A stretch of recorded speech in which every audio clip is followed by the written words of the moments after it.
तारीख नोट कर लीजिए, 20 जुलाई। दिल्ली की सियासी तपिश इस दिन अपने चरम पर होने वाली है, क्योंकि संसद का मानसून सत्र शुरू होने की संभावना है। लेकिन इस बार का मानसून सत्र सिर्फ बादलों की गरज के लिए नहीं, बल्कि देश की राजनीति में एक बहुत बड़े सियासी तूफान के लिए जाना जाएगा। एक ऐसा तूफान जो देश की सियासत का पूरा भूगोल बदल सकता है, जो देश के संविधान में बड़े बदलावों का गवाह बन सकता है। लेकिन सवाल यह है कि क्या देश की सत्ता पर काबिज एनडीए सरकार के पास वो जादुई चाबी है जिससे संविधान संशोधन का ताला खुलता है? क्या बीजेपी मिशन 360 के करीब पहुंच चुकी है? आज हम इस बेहद उलझे हुए नंबर गेम की एक एक परत आपके सामने खोलने जा रहे हैं। कहानी की शुरुआत होती है दो बड़े मुद्दों से, महिला आरक्षण और परिसीमन। आपको याद होगा, पिछले दिनों इन मसलों पर संसद में सरकार को झटका लगा था, लेकिन सरकार अब आर पार के मूड में है। माना जा रहा है कि आने वाले सत्र में सरकार परिसीमन और महिला आरक्षण कानून को लागू करने से जुड़े बड़े संविधान संशोधन विधेयक ला सकती है। लेकिन संविधान को बदलना या उसमें कोई बड़ा संशोधन करना खेल नहीं है। इसके लिए देश के संविधान के अनुच्छेद 368 यानी आर्टिकल 368 के तहत संसद के दोनों सदनों में 2/3 बहुमत की जरूरत होती है। यानी सिर्फ सरकार बनाने वाला बहुमत काफी नहीं है, यहाँ चाहिए एक विशेष बहुमत। आइए सबसे पहले समझते हैं कि देश की सबसे बड़ी पंचायत यानी लोकसभा का असली गर्व क्या है, क्योंकि सारा खेल यही छिपा है। मौजूदा समय में लोकसभा की कुल 540 सीटें भरी हुई। अब नियम ये कहता है कि अगर सदन के सभी सांसद वोटिंग में हिस्सा लेते हैं तो किसी भी संविधान संशोधन विधेयक को पास कराने के लिए सरकार को 2/3 बहुमत यानी कम से कम 360 वोटों की जरूरत होगी। लेकिन अगर हम थोड़ा पीछे जाएं और अप्रैल 2026 में हुए 131वें संविधान संशोधन विधेयक के आंकड़ों को देखें तो उस दौरान सदन में कुल 528 सांसदों ने ही मतदान किया।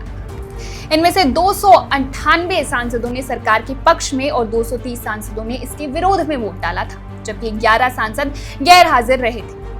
अगर सरकार की अपनी खुद की ताकत की बात करें तो सत्ताधारी एनडीए गठबंधन में सबसे बड़ा योगदान बीजेपी का है, जिसके पास अपने 240 सांसद हैं। इसके अलावा सरकार को अपने पुराने एनडीए कुनबे का साथ हासिल है, जिसमें तेलुगु देशम पार्टी के 16, जनता दल यूनाइटेड के 12, एकनाथ शिंदे की शिवसेना के 7, लोक जनशक्ति पार्टी के 5 और अन्य छोटे सहयोगी दलों के सांसद शामिल हैं। इन सबको मिलाकर सरकार का अपना पुराना आंकड़ा 293 तक पहुंचता है। यानी आसान शब्दों में कहे तो अप्रैल 2026 की वोटिंग के वक्त सरकार के पास अपने 293 और 5 बाहरी सांसदों को मिलाकर कुल 298 वोट थे, जो कि 360 के जादुई आंकड़े से काफी दूर था।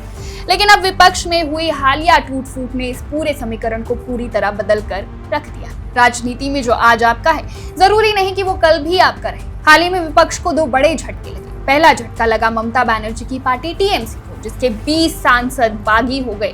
दूसरा झटका लगा उद्धव ठाकरे की शिवसेना यूबीटी को, जिनके 9 में से 6 सांसद एकनाथ शिंदे गुट में शामिल हुए। इस बड़ी टूट फूट का नतीजा ये हुआ कि लोकसभा में एनडीए का आंकड़ा अचानक छलांग मारकर 318 से 19 सांसदों के पास पहुंच गया। विपक्ष जो पहले 225 सांसदों के साथ मजबूत दिख रहा था, जिसमें कांग्रेस के 98 और सपा के 37 शामिल थे, वो अब करीब 26 सांसद गवाकर बैकफुट पर है।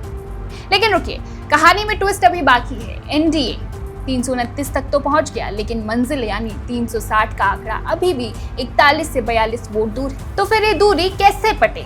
अब आपके मन में सवाल उठ रहा होगा कि जब 41 वोट कम है तो सरकार बिल पास कराएगा कैसे? यहीं पर काम आती है राजनीति की चाणक्य नीति। सरकार के पास दो रास्ते। पहला रास्ता, नए दोस्तों की तलाश। सियासी गलियारों में चर्चा है कि कांग्रेस और तमिलनाडु की डीएमके की रिश्तों में कुछ खटास आई है।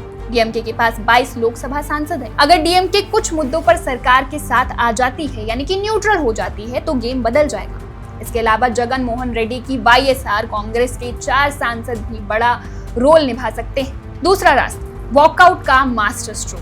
संविधान संशोधन का एक नियम है, वोट सिर्फ उनका गिना जाता है जो सदन में मौजूद रहकर वोट डालते हैं। अगर वोटिंग के वक्त डीएमके या शरद पवार की एनसीपी जैसे दल सदन से वॉकआउट कर जाए या अनुपस्थित रहे तो कुल वोटों की संख्या कम हो जाएगी। ऐसी स्थिति में 2/3 बहुमत का आंकड़ा घटकर 360 से सीधे 330 पर आ सकता है और 330 के आंकड़ों को छूना एनडीए के लिए बहुत आसान हो जाएगा। लोकसभा के बाद अब बात करते हैं देश के ऊपरी सदन यानी राज्यसभा, क्योंकि सरकार के लिए असली अग्नि परीक्षा यही होगी। मौजूदा समय में राज्यसभा की कुल 242 सीटें भरी हुई। अब अगर देश के संविधान में कोई बड़ा बदलाव करना है और सदन के सभी माननीय सदस्य वोटिंग में हिस्सा लेते हैं तो सरकार को विशेष बहुमत के लिए कम से कम 161 वोटों की जरूरत पड़ेगी। अब जरा सरकार की मौजूदा ताकत पर नजर डालें। राज्यसभा में बीजेपी के पास अकेले अपने 114 सांसद हैं। वहीं अगर इसमें उनके सहयोगी दलों के सांसदों को भी जोड़ लिया जाए तो एनडीए का कुल आंकड़ा लगभग 140 तक पहुंचता है। यानी आसान शब्दों में कहे तो सरकार के पास साधारण बहुमत के लिए जरूरी 122 का आंकड़ा तो है, लेकिन संविधान संशोधन के लिए जो 242 वोट चाहिए, सरकार उससे अभी भी करीब 21 वोट दूर है। साफ है कि ऊपरी सदन में भी मोदी सरकार के पास अकेले अपने दम पर पूर्ण विशेष बहुमत नहीं है और इस जादुई आंकड़े को छूने के लिए उसे नवीन पटनायक की बीजेडी या जगन मोहन रेड्डी की वाईएसआर कांग्रेस जैसी अन्य पार्टियों के भरोसे ही रहना होगा। तो लबुलुआब ये है कि टीएमसी और शिवसेना यूबीटी में हुई बगावत ने नरेंद्र मोदी सरकार का रास्ता आसान तो जरूर किया है, लेकिन मंजिल अभी भी काफी दूर। एनडीए पहले ही कई गुना ज्यादा मजबूत है, लेकिन 2/3 का जादुई किला फतेह करने के लिए उसे अभी कुछ और सियासी चक्रव्यूह रचने होंगे। अब देखना बेहद दिलचस्प होगा कि 20 जुलाई को जब मॉनसून सत्र की घंटी बजेगी तो क्या विपक्ष एकजुट रहकर सरकार का रास्ता रोकेगा या फिर सरकार अपने तरकश से कोई ऐसा तीर निकालेगी जिससे विपक्ष के बड़े बड़े सूरमा वोटिंग से पहले ही मैदान छोड़ देंगे। क्या देश एक नए संविधान संशोधन का गवाह बनने जा रहा है? आपकी इस नंबर गेम पर क्या राय है, हमें कमेंट सेक्शन में जरूर बताएं। फिलहाल बस इतना ही। देश और दुनिया की तमाम बड़ी खबरों के लिए देखते रहिए one India.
Subscribe to One India and never miss an update.